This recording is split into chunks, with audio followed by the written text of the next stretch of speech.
The Big Bore 44 Magnum is one of the most legendary pistol cartridges of all time. It was first popularized by Dirty Harry in his eponymous film.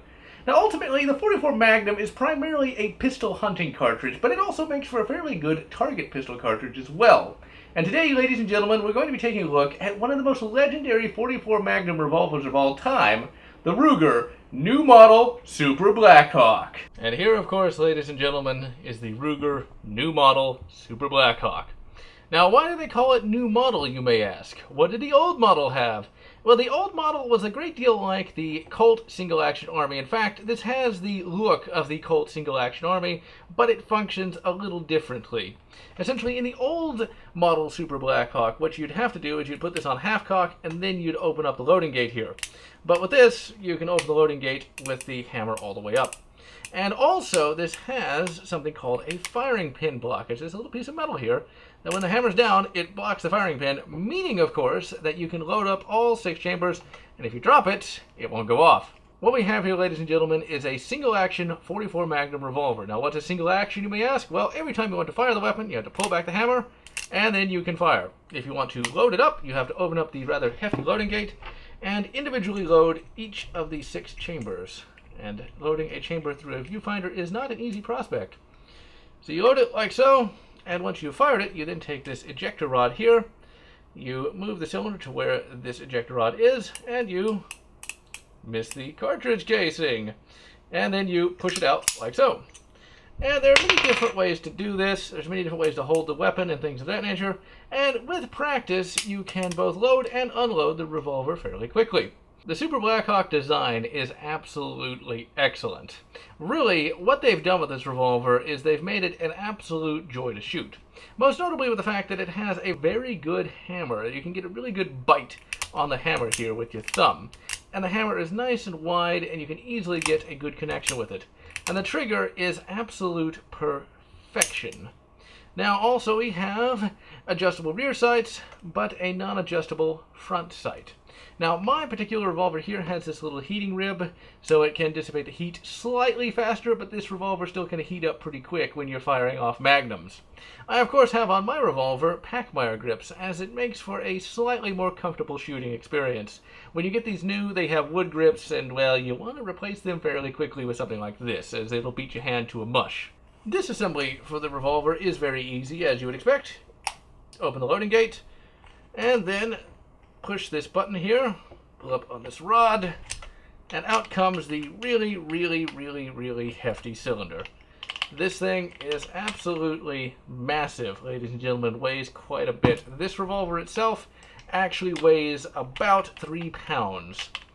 Now, reassembly is just as easy. You pop the cylinder in, push that button, and trying to do it through a viewfinder is, of course, not an easy prospect either. So let's open that up again. And there we go. And boom, it's reassembled. Very easy, very simple. Now, if you want to take it down even further, you got to take off the grips and you can get to the guts of the revolver, but you won't really need to do that all that much. Now, to show you a sort of scale of size here, let's actually take the old M&P 40 here and put it next to it. As you can see, ladies and gentlemen, the Super Blackhawk positively dwarfs that bloody thing. But then again, this is simply a 40 S&W, or 40 short and weak as it is sometimes known, and that is a 44 Magnum. In fact, let's take a look. Here is the 40 short and weak, and here, ladies and gentlemen, is the 44 Magnum. As you can see, these are some big bullets, ladies and gentlemen. Now, this design actually dates back to the 1950s, and the Super Blackhawk was, according to my research at least, the first revolver to actually chamber the 44 Remington Magnum here. And it's actually kind of funny, they were able to beat Smith & Wesson to the punch, and really, this is one of the most popular 44 mag revolvers out there. So now, let's take a look at the ammo itself.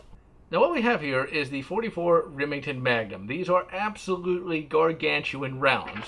Now, since this is a 44 Magnum revolver, it can also chamber 44 specials. And what we have here is a 44 special that has already been fired. As you can see, the cartridge case is a little smaller. That way, you don't mix up the two and put a 44 Magnum in a 44 special revolver, because if you do that, it's going to blow up the gun, because this is a much higher pressure cartridge than a 44 special. Now, the 44 special actually predates the 44 Magnum by a number of years. Now, what we're going to be shooting today are Wolf Gold 44 mags. These are by far the least expensive that I've actually found on the market, and these can be found for about $25 a box online. And as you can see, these are 240 grain jacketed hollow points. These are big bullets. And these we're going to be shooting as well, or as you can see, we've already shot. These were reloaded Winchester 44 specials, and we're going to be shooting up 2 cylinders of these, and we're going to be shooting up, and we're going to be damaging up my hand. We're going to be shooting 4 cylinders of these. So with that, lads and lasses, let's head out to the range and see just how well this revolver shoots. The first thing we're going to be shooting are 44 specials to give my hand a chance to warm up to the big bullets.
As you can see, the pistol is extraordinarily accurate. I was shooting a little high, mainly because this particular pistol here is sighted in for 50 yards, and we were shooting it at 25 yards.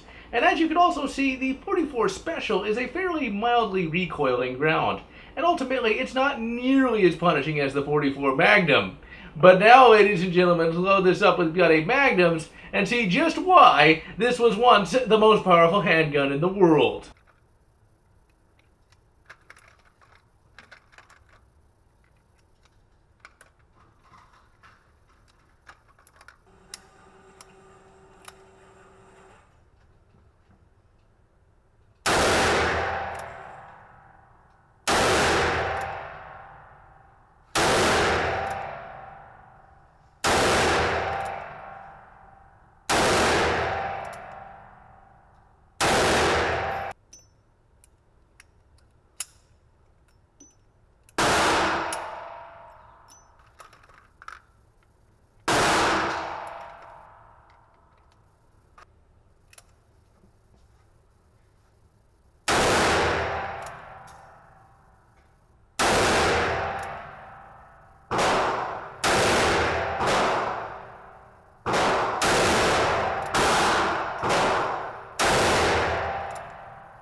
And now you see why Dirty Harry Callahan said the 44 Magnum was the most powerful handgun in the world.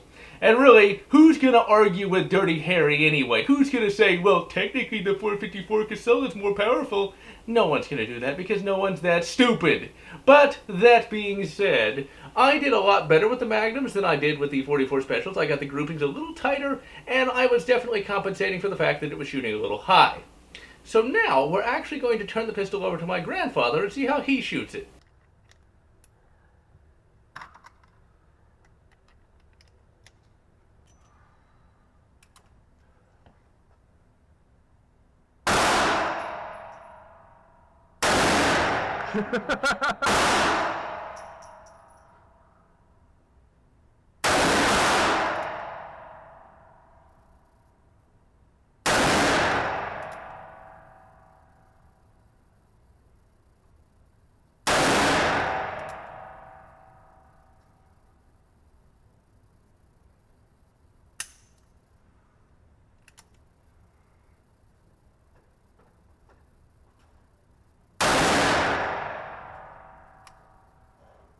And as you can see, my grandfather handled that revolver fairly well. And he actually ended up getting better groupings than I did.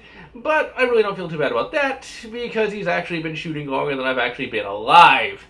And as you could also see, he ended up getting the luck of the draw, so to speak, and got a dud round. You'll get dud rounds from time to time, mainly because when you think about it, they're manufacturing millions upon millions of rounds and probably billions upon billions of primers, so you're bound to get a bad primer here and there. And so, ultimately, do I recommend the Ruger New Model Super Blackhawk?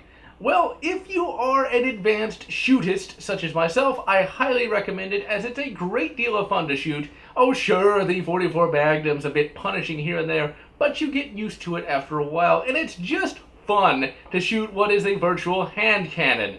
Now, if you're just starting out shooting, I would recommend waiting a bit, as indeed, the recoil is rather punishing, and it might turn you off of shooting bigger bore pistols if you start with the bloody 44 Magnum at first. I highly recommend, if you want to get up to Magnum cartridges, starting with something a little bit lighter.